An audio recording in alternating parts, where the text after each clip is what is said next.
आणि या घडीची अत्यंत महत्त्वाची अपडेट, लोकसभेत काँग्रेस खासदारांकडून पंतप्रधानांवर हल्ला होण्याची शक्यता होती। भाजप खासदार सौमित्र खान यांनी काँग्रेसवरती हा खळबळजनक आरोप केलेला आहे। पंतप्रधानांवर हल्ला करण्यासाठी महिला खासदार उजव्या बाजूने येत होती असा दावा सौमित्र खान यांचा आहे। पंतप्रधानांच्या भाषणाशिवाय लोकसभेत धन्यवाद प्रस्ताव मंजूर करण्यात आला।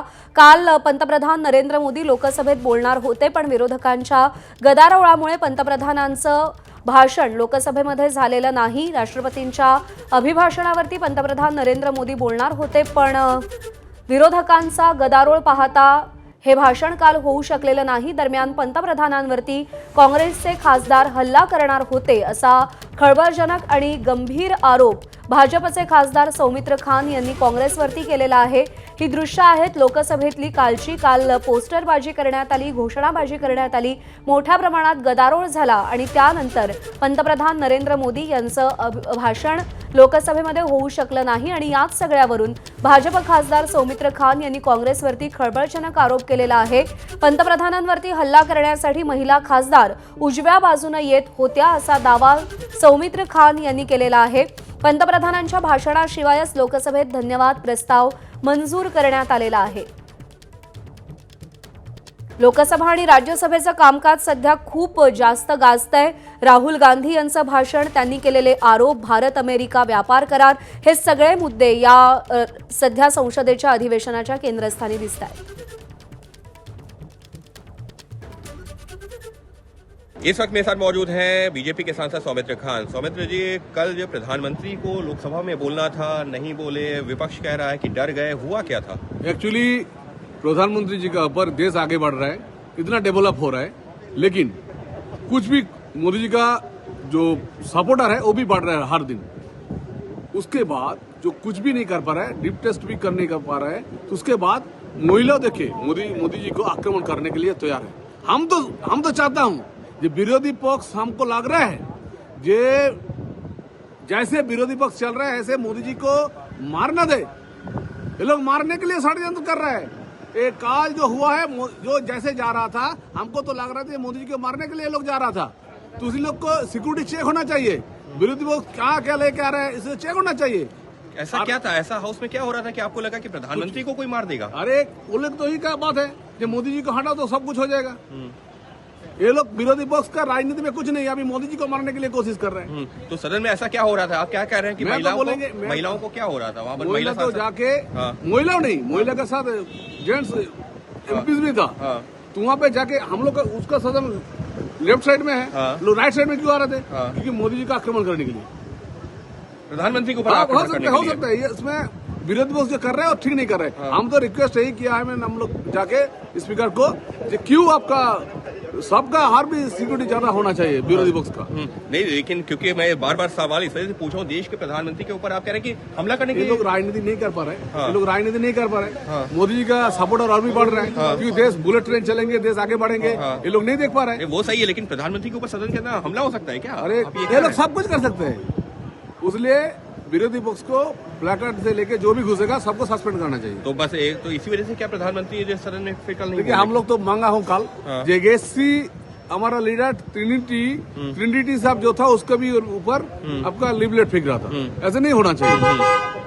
क्या इसी वजह से प्रधानमंत्री फिर नहीं बोले क्योंकि ऐसा माहौल बन सकता था, आपका तो एक्शन हुआ। प्रधानमंत्री तो बोलने के लिए तैयार है। प्रधानमंत्री हमारा देश का शान है, बीजेपी का मान है, सबका मान है। तो ये लोग बोलो भाई विरोधी पक्ष को जो भाई राजनीति करने के लिए।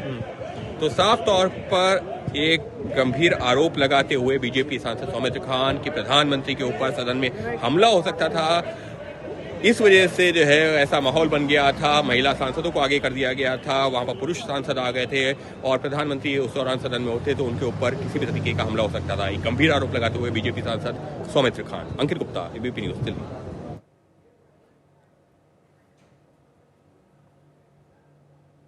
एकाएक 5 बजे बजते ही प्रधानमंत्री जहां बैठते हैं उन सीटों पर एक तरह से इसे हमला बोलता है। इससे साफ जाहिर है कि प्रधानमंत्री को अब्यूज करना, प्रधानमंत्री पर हमला करना, ऐसा माहौल क्रिएट था। तो आपको लग रहा है मतलब देश के प्रधानमंत्री पर हमला कर सकते हैं? और क्या।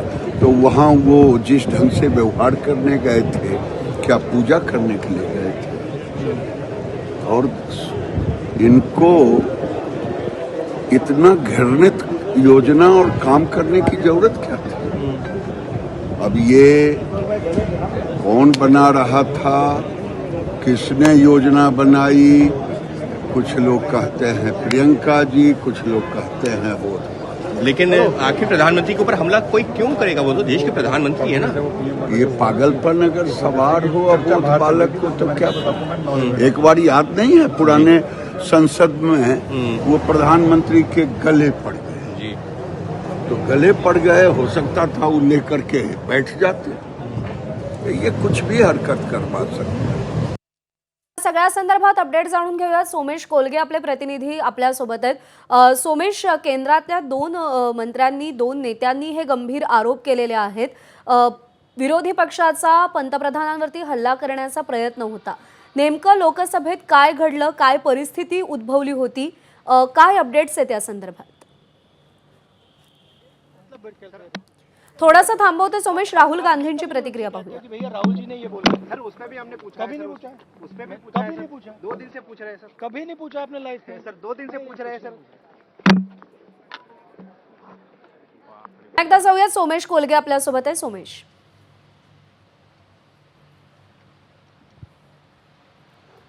एकंदरीतच काल 2-3 दिवसांपासून राहुल गांधी प्रयत्न करतायत त्यांच्या वतीने या सगळ्यामध्ये मनोज नरवणेंच्या संदर्भाने त्यांना पुस्तकाचा एका दाखला द्यायचा होता। त्यांना वारंवार संरक्षण मंत्र्यांनी सांगितलं सभागृहामध्ये की तुम्ही मनोज नरवणेंच्या नावाचा उल्लेख करू नका, कारण त्यांच्या नावाने अजून हे पुस्तक प्रकाशित झालेलं नाहीये। परंतु राहुल गांधी ठाम होते आणि त्यामुळे राहुल गांधींचं भाषण झालं नाही आणि तेव्हापासूनच विरोधी पक्षाच्या, विशेषतः काँग्रेसच्या खासदारांनी अशी भूमिका घेतली की कोणालाच या सभागृहामध्ये बोलून द्यायचं नाही किंवा प्रत्येक वेळी सभागृहामध्ये विरोधाची भूमिका घेण्यात आली। मग निशिकांत दुबे हे काल ज्यावेळी भाषणासाठी उभे राहिले तेव्हा त्यांनी सोबत काही पुस्तकं आणली होती आणि त्या पुस्तकांमध्ये त्यांनी अनेक संदर्भ असे दिले ज्यामध्ये पंडित जवाहरलाल नेहरूंपासून अनेकांच्या विषयी एक अय्याशी असा शब्द निशिकांत दुबे यांनी वापरला। त्यानंतर पुन्हा विरोधी पक्ष आणि सत्ताधारी पक्ष यांच्यामधलं घमासान सुरूच होतं। सुरुवातीला असा निरोप होता की काल दुपारी 2 वाजण्याच्या सुमारास पंतप्रधान नरेंद्र मोदी हे लोकसभेमध्ये बोलतील, परंतु काल दुपारी देखील पंतप्रधानांचं भाषण होऊ शकलं नाही। मग अशी अपेक्षा केली जात होती की संध्याकाळी 5 वाजता पंतप्रधान नरेंद्र मोदी हे लोकसभेमध्ये बोलतील, परंतु संध्याकाळी 5 वाजता जेव्हा सभागृहाचा अंदाज घेण्यात आला आणि 5 वाजता सभागृहात सगळे खासदार जमले तेव्हा सुद्धा निशिकांत दुबेंच्या दिशेने काही विरोधी पक्षांचे खासदार हे चाल करून जात होते। अश्विनी वैष्णव आणि अर्जुनराम मेघवाल या दोघांनी त्यांना थांबवलं आणि मध्यस्थी केली आणि त्यानंतर काही महिला खासदार या पंतप्रधान नरेंद्र मोदी ज्या जागेवर बसतात त्या ठिकाणी गेल्या होत्या। यामध्ये महाराष्ट्रातल्या वर्षा गायकवाड आघाडीवर होत्या की ज्यांनी पंतप्रधानांच्या बसण्याच्या जागेवर आसनात जवळ जाण्याचा प्रयत्न केला आणि मग पुढे अशी अपेक्षा केली जात होती की पंतप्रधान नरेंद्र मोदी हे आज लोकसभेमध्ये बोलतील, परंतु आज देखील पंतप्रधानांचं भाषण झालं नाही आणि राष्ट्रपतींच्या अभिभाषणावर जो धन्यवाद प्रस्ताव होता तो प्रस्ताव आज सरकारने सोमेश, तुला थोडंसं थांबवते। काँग्रेसच्या खासदार प्रतिभा धानोरकर सध्या आपल्या सोबत आहेत। प्रतिभाताई नमस्कार। एक प्रचंड मोठा गंभीर आरोप करण्यात आलेला आहे असा की विरोधी पक्षातल्या खासदारांना पंतप्रधानांवरती हल्ला करायचा होता आणि तशा प्रयत्नात काल सगळेजण संसदेमध्ये दिसत होते। आपली प्रतिक्रिया? नाही, आम्ही काही प्रधानमंत्र्यावरती हल्ला करायसाठी गेलो नव्हतो। ज्या पद्धतीनं निशिकांत दुबे बोलले, देशाचे पंतप्रधान आदरणीय नेहरूजीच्या बाबतीत असतील, इंदिराजीच्या बाबतीत, जर का असं वायात एखादा जबाबदार लोकप्रतिनिधी बोलत असेल तर हे चुकीचं आहे ना। आणि खरं तर महिला खासदारांना भिवून जर का प्रधानमंत्री सभागृहात येत नसेल तर याच्यापेक्षा दुसरी शोकांतिका का होऊ शकते? आणि जो वक्तव्य दुबेंनी केलं त्याच्या निषेधार्थ आम्ही सगळे नारे लावत होतो। म्हणजे फक्त तुम्ही महिलांना घाबरून सभागृहात आले नाही का? म्हणजे आज बोलत असताना दुबे साधा उभा जरी झाला तरी त्याचा माईक चालू होते। विरोधी पक्ष नेता बोलासाठी तासोन तास उभे असून सुद्धा त्यांना बोलू देत नाही। म्हणजे काही सभागृहाची गरिमा आहे किंवा नाही आहे? आमचं तेच म्हणणं आहे की चुकीच्या बोलणाऱ्या लोकांसाठी तुम्ही माईक चालू करता आणि जेव्हा विरोधी पक्ष नेता उभा होतो तेव्हा त्यांना बोलू देत नाही। म्हणजे राष्ट्रपतीच्या अभिभाषणावरती बोलण्याचा अधिकार तर सगळ्यांना आहे ना। मग तुम्ही समानतेची वागणूक सगळ्यांना द्या ना। म्हणजे फक्त तिथं जर का तुम्ही पार्सलिटी करत असाल हे करत असाल हे चुकीचं आहे. नाही, पण पण आम्ही दावा काही असा केला जातोय की बोलण्यासाठी व्यवस्थित वेळ दिला गेला होता. आज सुद्धा राज्यसभेत हा मुद्दा आला त्यावेळी राहुल त्यांना जे गांधींना वाक्य- 40 मिनिटांची वेळ त्यांना दिली जे गेली होती बोलायचं होतं, बोलण्यासाठी. त्यांनी सांगितलं की कुण्या मॅगझिन मधून पाहून तुम्ही बोलू शकत नाही. मग दुबे मॅगझिन मधून पाहून बोलत होते, दुबेंना तुम्ही परमिशन कशी दिली? हम्म. हीच परमिशन मग विरोधी पक्ष नेत्याला का दिली नाही? म्हणजे त्यांच्यासाठी सगळे नियम अटी आहे, आमच्यासाठी काही नाही. म्हणजे विरोधक झाले म्हणून तेव्हा तुमचे नियम डावलून तुम्ही काही करू शकता असं नाही ना. तुम्ही समानतेची वागणूक ही अध्यक्षांनी सगळ्यांना दिली पाहिजे सभागृहात. हम्म. पण पंतप्रधानांवरती, देशाच्या पंतप्रधानांवरती विरोधकांचा हल्ला करण्याचा प्रयत्न होता, ते सुद्धा तसा थेट कुठलाही सभागृहात हा एक हेतू गंभीर आरोप नव्हता, आहे. तसा कुठलाही हेतू कोणाचा नव्हता. ज्या पद्धतीनं फक्त दुबे बोलले, दुबेच्या भाषणाचा विरोध म्हणून सगळ्या महिला खासदार, इंदिराजीचा विषय आला म्हणून आम्ही तिथं आलो. म्हणजे लोकशाहीवरती गालबोट करणारे असे चुकीचं वक्तव्य आणि एवढा वायफळ तो दुबे त्या ठिकाणी बोलला. दुबेचा निषेध म्हणून आम्ही सगळे त्या ठिकाणी गेलो होतो. जबाबदार पंतप्रधानांवरती किंवा कोणावरती बोलासाठी किंवा हल्ला करासाठी कुठल्याही महिला त्या ठिकाणी गेल्या नव्हत्या. आणि ते जबाबदार आहे, देशाचे पंतप्रधान आहे. मग एवढं असताना सगळे सिक्युरिटी त्यांच्या मागं होती. मग सिक्युरिटी असताना प्रधानमंत्री घाबरून सभागृहात न येणं हे चुकीचं नाही का? मग कुठेतरी महिला खासदारांना तुम्ही घाबरता का? मुद्दा तोच आहे की महिला खासदारांना पुढे केलं गेलं विरोधकांकडून, असाही एक आरोप केला जातोय. पुढे करायचा मॅडम प्रश्नच नाही. महिला खासदार काही जबाबदार नाही का? त्यांना कोणाच्या म्हणण्यानं ऐकण्यासाठी किंवा स्वतःहून पुढे करायची गरज काय? ते आपण समजते ना. कोणाच्या विरोधात जर का कोणी असं बोलत असेल तर हे चुकीचं आहे. जेव्हा शेवटी आमचं कर्तव्य, आमची काही जबाबदारी आहे. इंदिराजीच्या बाबतीत जर का कोणी असं बोलत असेल तर आम्ही समोर गेलं पाहिजे. आणि विरोध हा दुबेचा होता, तिथं प्रधानमंत्र्याला बोलू न देणं किंवा आम्ही तर काही एवढे मोठे झालो नाही की प्रधानमंत्र्यावरती आम्ही हल्ला करू शकू. म्हणजे कुठला विषय कुठं डायव्हर्ट करायचा ना, लोकांची दिशाभूल करायची हे चुकीचं आहे ना. म्हणजे फक्त हे नरेटिव्ह सेट केलं जातं या सगळ्यामध्ये. नरेटिव्ह सेट केला जात आहे, हा सगळा प्लॅन बीजेपीचा आहे. असलं काही होणार नव्हतं ना, असं होणार पण नाही.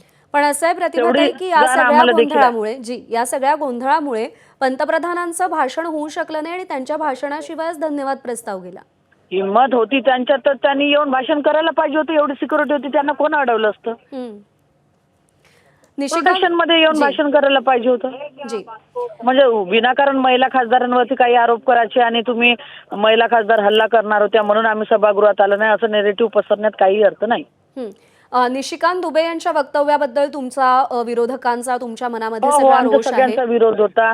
देशाच्या माजी पंतप्रधानाच्या बाबतीत जर का असं कोणी बोलत असेल, आम्ही ज्यांना आयडल मानतो त्या इंदिराजीच्या बद्दल जर का असं कोणी बोलत असेल तर त्या खासदाराचा स्पष्टपणे आम्ही निषेध करतो. या आधी सुद्धा निशिकांत दुबे यांच्या याच्या आधी पण विरोधात जेव्हा आपण पाहिलं असेल की निशिकांत दुबे हे नेहमी वादग्रस्त वक्तव्य करतात, मात्र त्यांच्यावर कुठलीही कारवाई झाली नाही. याच्या संदर्भात आम्ही अध्यक्षाकडे गेलो. काँग्रेसचे सगळे खासदार त्या ठिकाणी होते की निशिकांत दुबेला त्या ठिकाणी सस्पेंड करण्यात यावं, तरी पण त्यांच्यावरती कारवाई झाली नाही.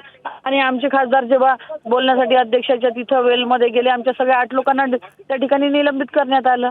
मग कुठेतरी पक्षाची पार्सलिटी होत आहे ना. विरोधी पक्ष म्हणून त्यांच्यावरती कारवाई करेल, सत्ताधारी पक्षाचा खासदार चुकीचं जरी बोलत असेल तरी त्यांना बगल देण्याचं काम बीजेपी वाले करत आहे. हे चुकीचं आहे. प्रतिभाताई तुम्ही असं म्हणताय इंदिराजीच्या बाबतीत किंवा नेहरूजीच्या बाबतीत जर का असा चुकीचं कुठला खासदार बीजेपीचा बोलत असेल त्याचं निलंबन हे पक्षानं करायला पाहिजे. ठीक आहे. प्रतिभाताई तुमचं असं म्हणणं आहे की भाजपकडून हा सगळा अजेंडा सेट केला जातोय, नरेटिव्ह सेट केलं बिलकुल जातंय, नेरेटिव्ह सेट केलं आणि त्याच पद्धतीनं चालत आहे. हे सगळं पुसण्यासाठी, खोडण्यासाठी आता काय प्रयत्न केले जाणार? त्यांच्या खासदाराकडून झालेली चुकी पुसण्यासाठी हे सगळं की महिला खासदार हे पीएम वरती हल्ला करणार होते अशा पद्धतीचं वक्तव्य ते करतात. तसा कुठला नव्हता. आमचा टार्गेट फक्त निशिकांत दुबे होता आणि आम्ही निशिकांत दुबेलाच करणार. ठीक आहे. प्रतिभाताई आभार आपले, आपण सविस्तर बातचीत केली एबीपी माझाशी त्यासाठी. तर पंतप्रधानांवरती हल्ला करण्याचा आमचा कोणताही मानस नव्हता. निशिकांत दुबे यांनी देशाच्या माजी पंतप्रधानांबद्दल, लोकशाहीबद्दल, काँग्रेसबद्दल जे वक्तव्य केलं त्याबद्दल आमच्या मनामध्ये रोष होता आणि त्यासाठीच आम्ही प्रचंड मोठ्या प्रमाणात विरोध केला. पंतप्रधानांच्या आजूबाजूला एवढी सिक्युरिटी असते, त्यातून आमचा हल्ला करण्याचा कोणताही मानस नव्हता किंवा तसा आमचा कोणताही विचार नव्हता, असं काँग्रेसच्या खासदार प्रतिभा धानोरकर यांनी स्पष्ट केलेलं आहे. काल लोकसभेमध्ये अभूतपूर्व गदारोळ पाहायला मिळाला. विरोधकांनी प्रचंड मोठी नारेबाजी केली, घोषणाबाजी केली, पोस्टरबाजी करण्यात आली आणि या सगळ्या गदारोळामध्ये पंतप्रधान नरेंद्र मोदी यांचं भाषण होऊ शकलं नाही. दरम्यान पंतप्रधान नरेंद्र मोदी यांच्यावरती हल्ला करण्याचा विरोधकांचा प्रयत्न होता असा गंभीर आरोप भाजपच्या नेत्यांकडून केला जातोय. एबीपी माझा, उघडा डोळे बघा नीट.